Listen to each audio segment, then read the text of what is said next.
언제나 필승! 네, 반갑습니다. 필승입니다. 자, 이번에 분석해드릴 기업은 네이버입니다. 자, 네이버야말로 대한민국 내에서 AI 혁신을 이끌 수 있는 대표적인 기업이라고 할 수 있습니다. 특히나 최근에 AI에 대해서 네이버가 발표한 것들을 보면은 결국 네이버는 대한민국의 구글, 대한민국의 로빈후드가 되려고 하는 것 같아요. 그리고 네이버 외에는 이러한 역할을 할 수 있는 기업이 현재로서 대한민국 내에서는 보이지 않는다는 게 핵심입니다. 그러니까 미래의 대한민국의 구글과 로빈후드가 탄생한다면 그거는 네이버가 될 가능성이 높다라는 거예요. 대부분의 분들이 이렇게 생각하실 겁니다. 그래, 네이버, 대한민국의 구글이 되는 것은 좀 알겠는데 로빈후드가 어떻게 된다는 거지? 이렇게 좀 여쭤볼 수가 있을 것 같습니다.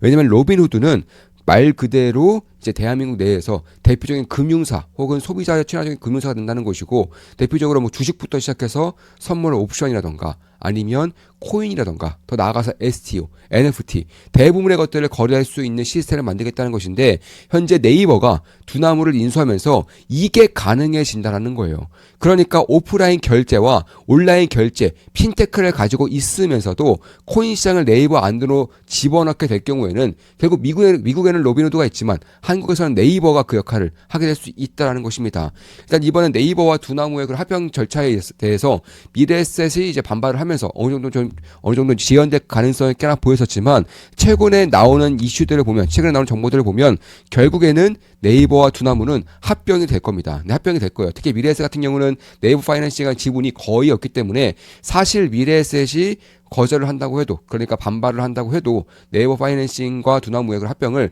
방해할 수 있는 요소는 없습니다. 네.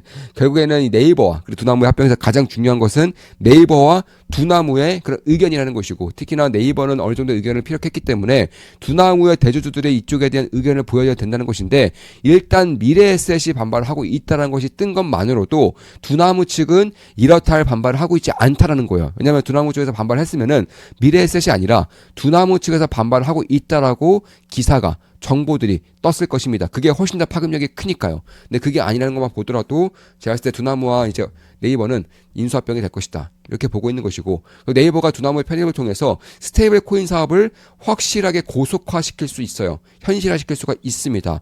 일단 두나무의 그런 기화체인이라던가 기화올렛이라던가 혹은 이제 두나무 가지고 있는 그런 업비트의 장악력, 대한민국의 대표적인 거래소라는 점, 코인에 대해서 코인 사업을 하는 데 있어서는 가장 유리한 고지를 가지고 있다라는 거, 그와 별개로 각가지 규제를 통해서 이런 코인 가상시장 외에 실질적인 시장, 그러니까 오프라인 결제, 온라인 결제, 스테이블 코인 이런 쪽으로 진출을 하고 있지 못하는 상황에서 네이버라는 우군을 만나서 이쪽으로까지 진출을 하게 된다면 결국 네이버와 업비트는 모두 수혜를 입을 수밖에 없다는 것입니다. 네이버는 두나무의 강력한 플랫폼을 얻게 되는 것이고요.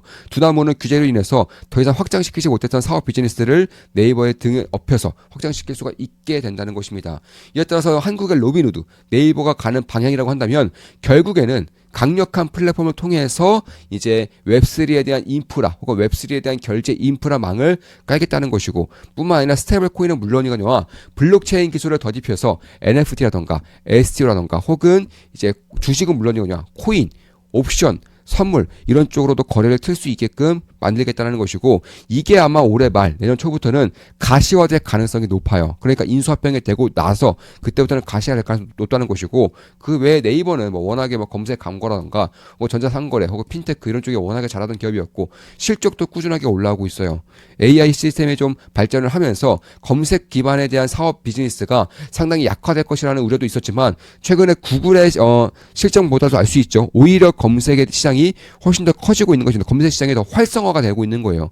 이거 한국도 마찬가지입니다. 네이버의 점유율이 꺾이는 것이 아니라 오히려 다른 기업들, 다른 이제 뭐 다음이라던가 혹은 다른 이제 각가지 한국에 대한 그런 검색 플랫폼들이 완전히 죽고 있어요. 그런 시장을 이제 AI 플랫폼과 그 네이버가 양분해서 가져가고 있다는 것이고, 그런 것들을 감안했을 때 특히 네이버는 대한민국 내에서 데이터를 압도적으로 많이 가지고 있는 그런 대표적인 기업 중에 하나죠.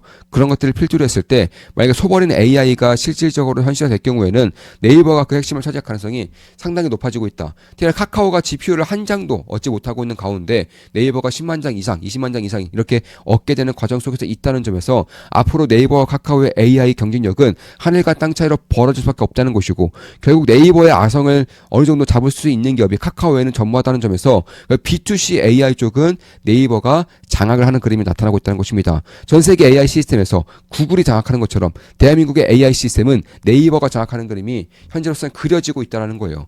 이에 따라서 네이버와 구글이 양대 산맥으로 여전히 점유율을 가지고 있는 것이고 오히려 다음이라던가 빙이라던가 이런 쪽들은 이제 점유율을 완전히 뺏기면서 결국 존폐의 그런 위기로 빠질 가능성이 상당히 높아지고 있다는 것이고 특히 네이버페이 사용자가 2,800만 명이 넘어요.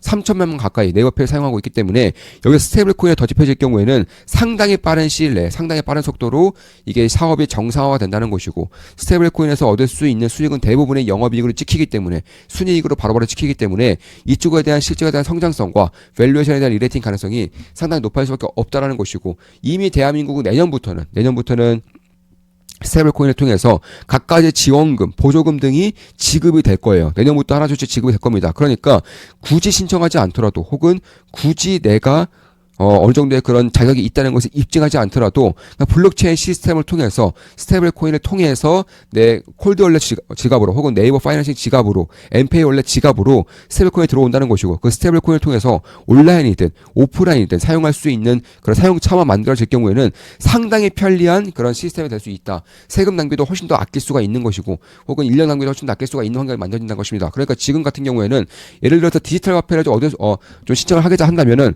뭐 어떤 거는 서울페이에 가야 되고 어떤 거는 디지털 온누리에 가야 되고 어떤 거는 또 코나이 어플에 가야 되고 이런 식으로 어떤 거는 상생페이에 가야 되고 이런 식으로 그러니까 어플마다 다 나눠져 있어요. 이게 사실 국고 보조금을 받기 위한 노력을 하더라도 너무나도 귀찮고 너무나도 번거롭고 너무나도 어려워요. 근데 이걸 스테이블 코인에는 딱 한 가지 플랫폼으로 아예 합쳐보내면서 블록체인에 대한 스마트 컨트랙트 시스템을 통해서 자연스럽게 본인들의 콜드월렛 지갑으로 넣어주고 이제 소비자 같은 경우에는 굳이 어플을 따로 두지 않더라도 하나의 어플 대표적으로 엠페이 월렛을 사용하겠다. 엠페이 월렛을 통해서 결제를 하게 될 경우에는 상당히 손쉽게 국가에 대한 재정을 효율적으로 효과적으로 사용할 수 있는 환경이 만들어진다는 것입니다. 저는 이런 미래를 보고 있는 거예요. 그래서 그리고 이번 네이버와 두나무의 합병은 될 것이고요. 이 합병을 통해서 네이버의 기업 가치가 상당히 올라갈 수 있을 거라고 보고 있습니다. 따라서 실적에 대한 우려가 이제는 꺾이고 있죠. 시가총액 40조 정도의 시가총액을 가지고 있는 것이고 연간 수익도 꾸준하게 올라오고 있어요. 매출액도 꾸준하게 올라오고 있고 영업이익도 꾸준하게 올라오고 있기 때문에 사실 이번에 AI 시스템을 통해서 이제 어느 정도의 실적의 악화가 가능하다 이런 식의 얘기는 쏙 들어갈 수밖에 없다는 것입니다. 그에 비해서 포월드 PL 기준 영업이익이 2.9조 한 3조 가까이 되는데 시가총액이 40조라는 것은 만약에 두나무의 실적이 인수합병을 통해서 합쳐지게 될 경우에는 약 1조 정도가 더일 수 있단 말이에요. 그런 것들을 감안했을 때 PER이 10초반 혹은 10대까지 떨어지기 때문에 네이버를 고평가라고 볼 수 있느냐? 저는 아니라고 보고 있는 겁니다. 대표적으로 전 세계에 있는 빅테크들 혹은 전 세계에 있는 그런 기술주 중에서 가장 싼 기업이 될 수 있다는 점과 동시에 가장 가파른 성장을 이룩할 수 있는 기업이 될 것이기 때문에 그런 것들을 꾸준하게 눈여겨볼 필요가 있다. 저는 개인적으로는 그렇게 보고 있는 겁니다.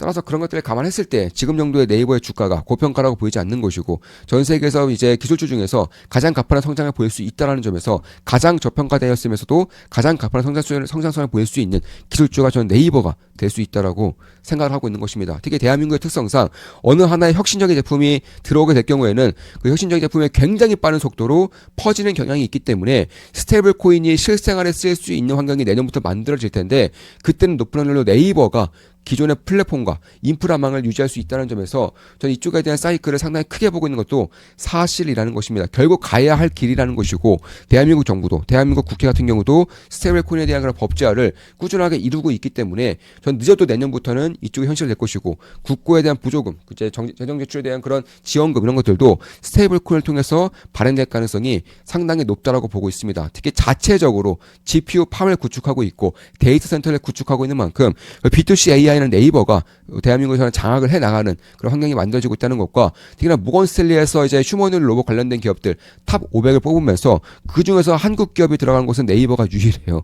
근데 네이버밖에 없습니다. 그런 것들이 이제 네이버가 결국에는 단순한 하드웨어를 거쳐서 소프트웨어 기업 그러니까 플랫폼 기업으로서 나가고 있다는 것이고 그 경쟁력이 적어도 대한민국 내에서는 가히 압도적이라는 것입니다. 그도 그럴 것이 네이버는 예전부터 사업을 통해서 첨단 기술들을 업그레이드 시키고 테스트하는 그런 건물을 지음으로써 이쪽에 대한 테스트를 한 10년 가까이 꾸준하게 해오고 있는 것만 보더라도 다른 기업들에 비해서 훨씬 더 앞선 기술력을 가지고 있으라는 가정은 충분히 할 수 있다는 것이고, 지금이야 이제 스테이블 코인 위주로 모멘텀이 터지고 있는 그런 상황이지만 머지않아서 AI라던가 소버린 AI, 자율주행, 휴머노이드 로봇 이런 쪽까지 이제 모멘텀 터지게 될 경우에는 지금 정도의 폴드 피해 기준으로 10 초반대에 있는 밸류에이션이 앞으로도 유지할 수 있겠는가에 대해서는 저는 업사이드를 한번 고민해볼 필요가 있다라고 생각하고 있는 것입니다. 자, 이것으로 방송 마치겠습니다. 지금까지 네이버에 대한 분석이었습니다. 앞으로도 좋은 분석, 좋은 기업 분석으로 찾아뵙겠습니다. 지금까지 AI 그리고 스테이블 코인을 위주로 네이버에 대한 분석을 해드렸습니다. 앞으로도 필승 구독, 알림 설정, 좋아요는 여러분들께 돈이 됩니다. 한 달에 32,000원이면 제 매수 매도 내역을 실시간으로 보실 수가 있습니다. 필승!